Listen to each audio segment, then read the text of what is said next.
Muy buenas tardes, estamos de vuelta aquí en Pulso Ciudadano en esta edición del 1 de octubre, primera edición del, viene a ser el 10º mes del año, cerrando el año, estamos entrando al último trimestre de este año 2014 que ya se acaba, estamos a 4 días del 5 de octubre, día de la elección municipal, y como para todos ya es sabido, en este momento casi todos los partidos están cerrando sus campañas, empezando por las provinciales, las distritales y obviamente también las regionales. Eh, Hay todo un movimiento, en Lima se nota, hay muchas calles cerradas porque hay candidatos que van a hacer su cierre de campaña, han utilizado avenidas, pistas, creando congestión, lo que va en contradicción con sus propuestas, ¿no? Porque dice, vamos a agilizar el tránsito en la ciudad, vamos a hacerla más viable, y cierran pistas indiscriminadamente, perjudicando a miles y miles de personas. Son detalles que el elector va a tener que considerar a la hora de votar. Precisamente para hablar sobre lo que, para hacer un balance de lo que ha sido esta campaña, corta, intensa, previsible en el caso de Lima, no tan previsible en muchos distritos como es el caso de Miraflores, vamos a conversar con dos integrantes del movimiento Perú País Emprendedor. Mario Núñez Cornejo, presidente, y Gustavo Justo, integrante de este interesante proyecto que se proyecta a nivel nacional y que tiene todo un ambicioso programa de propuestas en varios aspectos: reforma del Estado, institucionalidad, democracia directa, etcétera. Con ellos vamos a conversar, en primer lugar, para hacer un balance de lo que ha sido esta campaña y cómo ven ellos desde la perspectiva de Perú País Emprendedor estas campañas para tanto regional como provincial y distrital. ¿Cómo estás, Mario? Bien, gracias por la invitación, Diego. Efectivamente, Perú País Emprendedor es el movimiento que postula a ganar la presidencia de la República el 2016 y la mayoría congresal. Bueno, el balance nuestro respecto a esta campaña regional y municipal es clara. Como ya lo hemos conversado varias veces, Diego, lo único que nos queda el balance es que hay una superposición de funciones en 4 niveles, ¿no es cierto?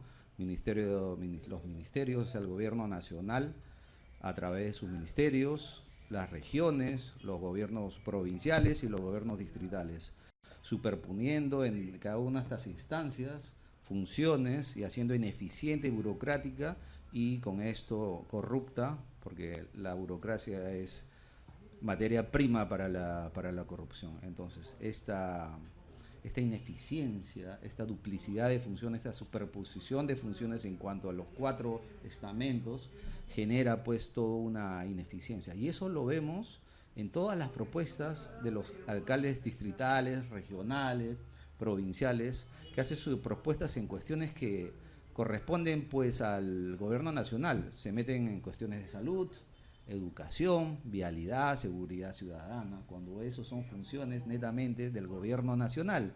Se parece, perdóname, Mario, a cuando hay elecciones para el Congreso y hay congresistas que salen y ofrecen puentes, carreteras, cuando se sabe que los congresistas no tienen capacidad de gasto. Correcto. Y no están en capacidad de ejecutar esas cosas. Correcto. O sea, muchas promesas. Exacto, lo acabas de decir bien y gráficamente. Prometen cosas que no corresponden, y es porque estamos desde otra perspectiva viendo a actores políticos que no saben lo que hacen, lo que dicen. O sea, la informalidad en toda su dimensión, en las propuestas partidarias plasmadas a través de actores políticos informales, gracias a los partidos políticos informales, que es lo que nos tienen acostumbrados a las elecciones, en las elecciones, ¿no? Partidos que proponen cosas que no deben a través de actores políticos que no deben ser los que nos deberían representar. Entonces, nuestro balance es ese, ¿no? Que hay una ineficiencia, hay un desconocimiento de las funciones, de las jerarquías, hay una clara superposición, ¿no es cierto? Y lo que nosotros proponemos como balance es hacer un análisis de toda la normatividad, de todo lo positivado, hacer un análisis profundo, y si hay que retroceder en la descentralización en algunos sectores, pues hay que hacerlo. Seguridad nacional, burocracia, o sea, la tramitología, retroceder en aquello que debe retrocederse, que se ha hecho mal de buena fe a través de la descentralización, pero que no ha sido idóneo. no ha sido idóneo porque como país no estamos preparados para que algunas funciones sean tomadas por estos estamentos de menor jerarquía. Entonces el Estado tiene que retomar, el gobierno tiene que retomar, hablamos puntualmente de vialidad, seguridad ciudadana y otras funciones que dieran la apariencia que les corresponden a los gobiernos provinciales, pero no es así. Entonces nuestro balance es: hagamos una gestión eficiente, una sinergia funcional y logremos ciudades vivibles, ciudades amistosas, ciudades armoniosas. Para eso están las alcaldías, no están para dotarnos de salud, educación ni seguridad ciudadana. Eso no es una función del gobierno distrital ni provincial. De los gobiernos locales. Entonces, haciendo una primera conclusión a lo que acabas de decir, ha habido un exceso de promesas y mucha mentira, porque tal como lo has indicado, hay muchos alcaldes que han estado prometiendo pues postas médicas, que pues, lo puede hacer una municipalidad, pero han estado ofreciendo un seguro de salud integral que corresponde a salud y a otras instancias. El mismo hecho de la seguridad interna, la inseguridad, es una tarea fundamentalmente del Ministerio del Interior, que puede estar complementada por la municipalidad, ¿no? Entonces, un aluvión de promesas que no se van a cumplir, muchas mentiras de parte de muchos candidatos de la mayoría de distritos. Y eso se ha dado en Lima. Imaginémonos cómo se ha dado en provincias, ¿no? Hay algunos candidatos que han estado incluso diciéndole a sus electores que si no votan por ellos le van a quitar pensión 65, ¿no? Correcto. Entonces, ¿no? Entonces, y en eso el Jurado Nacional de Elecciones felizmente ha tomado una buena medida y ha estado difundiendo, que denuncia a aquellos candidatos que quieren hacer que la gente vote por ellos, valiéndose de los programas sociales. Entonces, ese es un punto importante a tener en cuenta, y que los amigos que nos están viendo no se dejen engañar, ¿no? Y se averigüen bien. Otro tema, Mario, es la parte de la violencia que ha habido en estas elecciones. Ha habido hace una semana un alcalde en San Martín de Pangó, un candidato a alcalde en la zona del Brain, si no me equivoco, ha sido asesinado. De acuerdo a la información, se perfilaba como un candidato con gran opción de ganar, ¿no? ¿Cómo ves esta violencia política? Porque es una violencia política la que está creciendo cada día más y más. Nuevamente, estamos viendo que en los partidos políticos, cuando rivalizan, ya no rivalizan con ideas, con propuestas, rivalizan con violencia. Es decir, tanto ha decaído nuestra institucionalidad en cuanto a partidos políticos, que ya los candidatos no se agreden con cuestiones personalísimas, sino ahora pasan ya a dispararse, a matarse, a amenazarse, a coaccionarse, no sé, a usar la violencia delictiva, fuerte, la punible. Eso desnuda nuestra realidad nacional en cuanto a la política. Ya la política ha sido tomada por los delincuentes. Y con esto no estoy exagerando y no soy incendiario, ¿no es cierto? Ahora vemos que los congresistas son violadores, acusados de violadores, son estafadores, exterroristas, son, no sé, malos padres, por decirlo de alguna manera, son maltratadores de mujeres, los presidentes regionales están en las cárceles, en fin.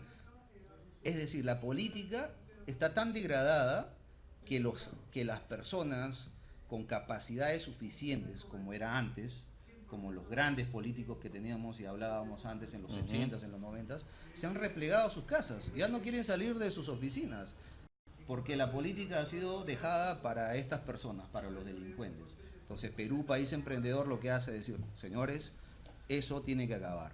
Nosotros sacamos la cara por la política nacional, por el buen desarrollo del país, y nos presentamos como una opción y invitamos a estas personas a que se retiren. Entramos a aquellos que sabemos que somos profesionales, que somos personas que ya han vivido y han logrado algo en la vida. Y es momento de invitar al retiro, además, a los políticos tradicionales que han sumido al país en esta realidad, que ha dado cabida a que estas cosas pasen, porque son ellos los que invitan a los delincuentes, a los violadores, a los estafadores, a los narcotraficantes. Entonces, Perú País Emprendedor lo que propone es cambiemos en el imaginario colectivo la forma de hacer política, la forma en que debe verse a un político y a un partido nacional. Perú País Emprendedor es esa opción que nosotros estamos enarbolando.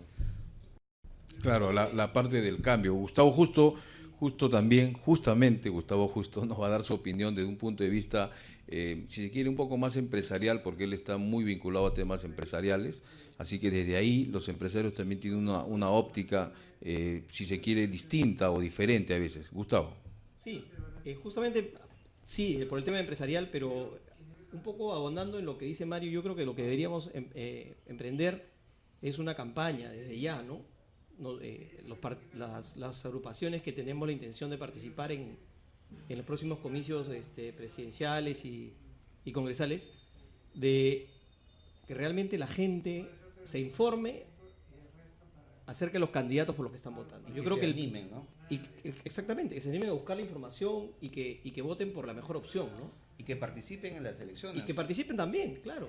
Porque, por ejemplo, tú y yo nada más nos animamos, sino un pensador, un exactamente, eso es básico. O sea, que los que llaman los ciudadanos de a pie, así es, dejen de estar de a pie y se sienten a pensar y a poner el hombro, ¿no? O sea, tú dirías que hay necesidad de una mayor participación política. Yo creo que es necesaria la renovación. De todas maneras. Porque a la hora que se vayan de baja acá los partidos de baja no, pues, ¿no? Se jubilen. ¿Cómo le dicen ahora a mi amigo Gustavo? El candidato de la ONP, porque va a jubilar a los una vez que se jubilen los partidos tradicionales, tendrá que entrar nueva sangre a nutrir la política, porque si no se van a quedar los huecos, y esos huecos terminan siendo llenados por estas gentes bandas. Así es, casi que son bandas, ¿no? Así es, sí, o sea, ya lo hemos dicho y aquí antes. El compromiso, ¿no? Hoy día es el Día del Periodista, creo. Hoy día es el Día del Periodista, así es. Mis felicitaciones, Diego, antes que nada, y justamente nunca mejor el día para invocar al periodismo también. Así es. Que gente desde enterada, ahí ¿no? Gente enterada. Así es. Ahí debe comenzar. O sea, los que son líderes de opinión también deberían hacer el esfuerzo, ¿no? Creo yo, de mostrar la verdadera cara de la política. Claro, yo creo que, gracias por lo del Día del Periodista, yo creo que el periodismo está ejerciendo o haciendo las funciones que debería hacer la Contraloría General de la República, correcto, la Fiscalía de la Nación, etcétera. Esos vacíos que se dan, que no los cubre el Estado a través de los entes creados para ello, lo está haciendo en muchos casos el periodismo de investigación. Pero, Y por eso ejemplo, hay que resaltarlo. ¿Cómo te explicas? Yo me sigo incrédulo. ¿Cómo puede estar el señor Santos liderando las encuestas en su región? Vladimir Cerrón, hay varios, son como 5. ¿Cómo puede estar liderando la encuesta cuando el hombre está en la cárcel? Es que el colectivo... Y no está acusado por cualquier cosita. por haber robado un pan, ¿no? Así es, no, de verdad que eso es gravísimo. Eso desnuda una falta de información. O sea, el electorado no está bien informado, no sabe por qué este hombre está en la cárcel, si sabe que está en la cárcel. Y no solamente eso, Gustavo, sino que el electorado, la ciudadanía, ha naturalizado estos actos corruptos y violentos y los ha convertido como algo ya que se acepta, ¿no es cierto? Mientras haga obra, no importa. Que robe, con tal que haga obras. O sea, hemos naturalizado comportamientos ilegales, arbitrarios, pero con tal que haga obras no importa. ¿Por qué? Porque el ciudadano capaz como tú, como Gustavo, como el que está manejando los equipos, que son gente que ha vivido, que sabe hacer las cosas y que es honrada, no se mete en la política. Entonces, ¿quiénes han ocupado esos espacios? Estos señores, delincuentes, ladrones, violadores, rateros, etcétera. Gente que no ha hecho nada en su vida y que ha visto en la vida política una salvación. Y no solamente ganar prestigio, porque nada más hacen eso, prestigiarse. Ha sido el padrino de su comunidad y sin desprestigiar a las comunidades, ahora que me toca ser congresista. Claro, y se puede hacer una analogía aquí, ¿no? Porque muchos criticamos, decimos, ¿cómo es posible que los cajamarquinos voten o tengan como primera opción al señor Santos, ¿no? Que es ilógico, ¿no? No tiene sentido. Pero aquí en Lima decimos que la mayoría va a votar por alguien que está muy cuestionado, como es el caso del señor Castañeda. Entonces, ¿podemos hacer una analogía ahí? Se hace fácilmente porque en Cajamarca y en las zonas donde ha campeado el narcotráfico y la violencia subversiva. Entonces la gente ya ha naturalizado y acepta más fácilmente ese tipo de comportamiento. Como la población está inmersa de alguna manera por necesidad en el narcotráfico, aceptan y naturalizan ciertas conductas ilegales, informales. Entonces es fácil aceptar ciertos comportamientos inidóneos, ilegales, arbitrarios, y de ejemplo ponemos al señor Santos. Es un caudillo, es un tipo carismático y se le acepta, entonces se vota por él. Es un poco de ignorancia, es un poco de naturalizar conductas informales y la gente lo acepta. En Lima pasa lo mismo. Claro que no es el narcotráfico el caso, pero sí es. Acá es el roba, pero hace obra. Así es, claramente es así, punto. Entonces lo que tiene que hacer es entrar gente como Gustavo, como tú, te invito a que entres a la política, al señor también, y pasemos al retiro, invitemos al retiro a estos actores políticos ya caducos, que no sirven, que tienen que irse a sus casas. El candidato Omte que está aquí los invita al retiro. ONP, perdón, y los invita al retiro. Y que entre una nueva generación de políticos a liderar, a hacer la transformación de la política nacional. Para esto se necesitan nuevos partidos. Desgraciadamente, Gustavo, ni tú, ni yo, aunque yo sé que eres renegado de un partido que no voy a decir su nombre, no pueden entrar estos partidos porque están tomados. Hay una cúpula que no deje que entren nuevos actores. ¿Qué tenemos que hacer? Formar nuevos partidos. Parece un discurso de uno más, pero eso tú lo ves replicado en todas las regiones. Se tienen que hacer partidos regionales, porque la cúpula de los partidos pero no es los deja. Pero no es uno más. O sea, por ejemplo, una cosa que sí nos va a diferenciar es que primero nosotros vamos a seleccionar a las personas que van a ingresar. No cualquiera no puede ingresar. Y además yo desde ya, y creo que Mario comparte, por ejemplo, el gremio de periodistas verifique nuestra hoja de vida. O sea, ¿quiénes somos? O sea, no puede llegar un hombrecito o una señora o una señorita de la nada y de pronto emerge como una figura política y nadie sabe quién es. O sea, salió de la tierra, ¿de dónde ha venido? Claro, no puede ser así. O sea, tiene que mostrar sin una trayectoria política, es más, mejor que no muestre una trayectoria política, pero por lo menos una trayectoria de vida, ¿no? ¿Qué cosa ha hecho por la vida? Profesional, familiar. En el rubro que quieran, pero claro, que muestre una y sobre todo que exista una línea de conducta, no vamos a decir que sea intachable porque seríamos extremos, pero una línea de conducta decente por lo menos. Yo creo que ha dado en el clavo en ese aspecto. Nosotros tenemos que borrar del imaginario colectivo la idealización del político. El político no es el Dios traído a la tierra y es un ser perfecto, prístino. Eso es mentira. No existen personas puras al 100%. Entonces no idealicemos a los políticos.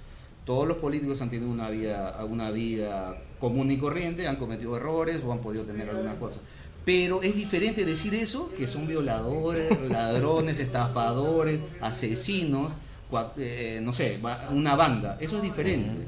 Entonces, cuando Gustavo se refiere a un cotidiano, puede haber tenido problemas en la vida, como los tenemos cualquiera. Viene la tsunami y nos embarga un carro, eso es natural, eso ha pasado. Pero por eso no nos van a hacer una chilla. Pero es diferente que yo te diga, oye, has violado a una persona, vamos al Congreso. Eso es totalmente diferente. Claro, bueno, sí, de hecho, importante esto, no sé si fue Aristóteles o Platón que dijo que el hombre es un animal político.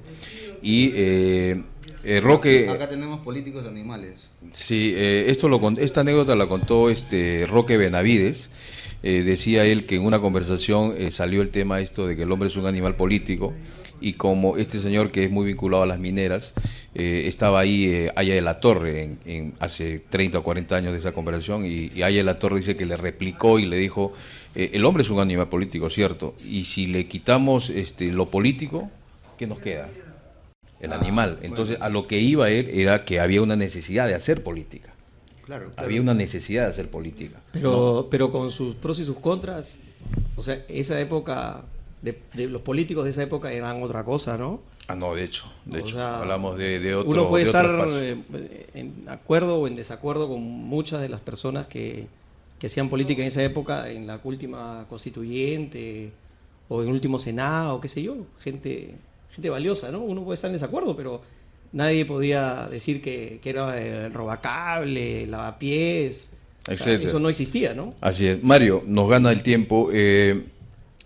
Las elecciones presidenciales están cerquitas, estamos casi año y medio de las elecciones municipales, perdón, las presidenciales. Estamos preparando las maletas. Las sí. presidenciales, y de hecho el día lunes vamos a tener un nuevo mapa en cuanto a cómo se van a distribuir,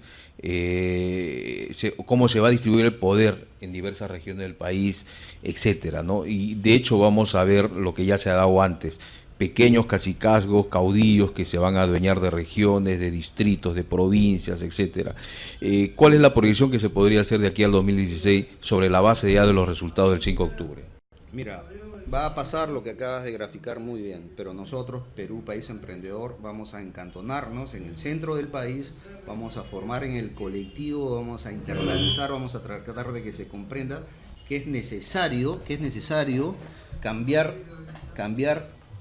la imagen, cambiar la actitud, cambiar el imaginario, la forma de construir un partido político. Entonces nosotros dentro de poco nos estamos mandando a nivel nacional, empezando por el centro del país, a dar, como tú dices, a conocer nuestro movimiento y plantear lo que es un partido político, un movimiento idóneo, formal, estructurado, orgánico, sinérgico, con bases morales, éticas. Entonces pienso yo que va a ser la semilla, no lo vamos a lograr en 4 años, pero vamos a ser la semilla que genera el cambio, de generar en la población otra perspectiva de lo que es ser un partido político. Entonces poco a poco desaparecerán esos cacicazgos, esos partidos regionales que luchan por el poder cada elección o cada reelección. Entonces este movimiento, el nuestro, poco a poco generará el cambio. Creo que lo que va a pasar es que el 2016 nosotros nos vamos a encantonar en el centro del país, iremos a la Amazonía y en el último tramo ganaremos las elecciones en Lima. Pero además el hecho de la distribución nueva, porque va a haber muchos movimientos regionales que van a ocupar las regiones y las diferentes alcaldías. Pero quizás es una oportunidad también, ¿no? Porque en muchos de esas regiones también la gente, nosotros que hemos viajado, la gente está esperando también cosas nuevas, ya está cansada de lo mismo, está cansada de que les digan que va a llegar el progreso, va a llegar la plata, y nunca llega nada, de ¿no? promesas incumplidas. Exactamente, y la carretera prometida, el hospital prometido, nunca llega. Y lo que llega sí son las empresas que siguen robándose la plata y se la siguen llevando, ¿no? Entonces, hay una oportunidad para incorporar también a los buenos elementos de las regiones a un movimiento que se forme desde las regiones para tomar el gobierno y hacer las cosas bien, ¿no? Debe haber muchísimas personas con buenas intenciones. Claro. Todo va como estamos nosotros planificando, esta atomización del poder político a través de gobiernos regionales, eso va a acabar. Yo creo que poco a poco se va a consolidar en partidos de gran envergadura, como el nuestro pretende serlo, y poco a poco irá cambiando ese mapa atomizado, pequeño, y que cada vez que pasa una elección varía y cambia de actores. Eso va a cambiar.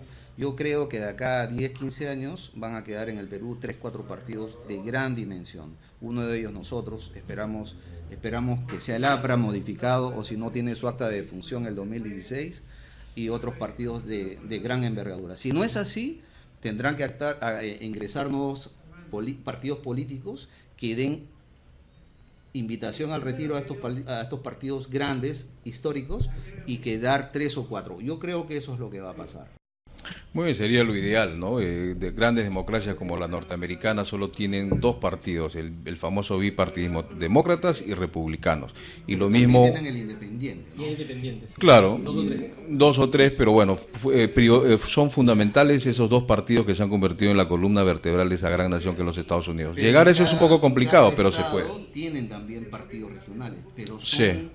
tradicionales, correctos, que funcionan bien y que no hacen caudillismo.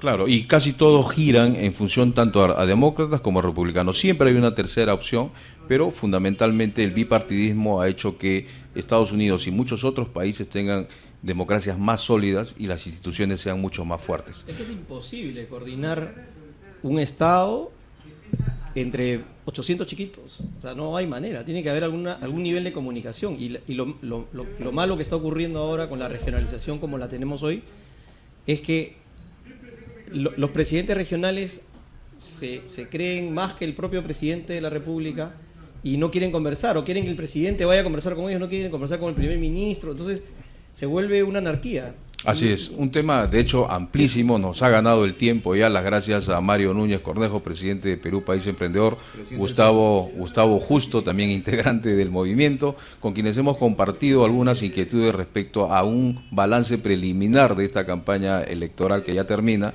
y las proyecciones de aquí al 2016. Vamos a seguir conversando de hecho. Y de ya la invitación a todos los amigos que nos ven, estamos todos los lunes de 4 a 5 de la tarde Radio San Borja y los días sábados de 10 a 11 en Radio Canto Grande para los amigos de Lima Este que nos sintonizan. Ahí nos pueden escuchar y sobre todo conversar con nosotros. ¿El Facebook cuál es? perupaisemprendedor.p. Te ruego un segundo, por favor, votar por las mejores propuestas, no por los caudillos. Mejor es votar por las propuestas. Muy bien, buen mensaje para el cierre. Muy bien, nos vamos y regresamos con más aquí en Pulso Ciudadano.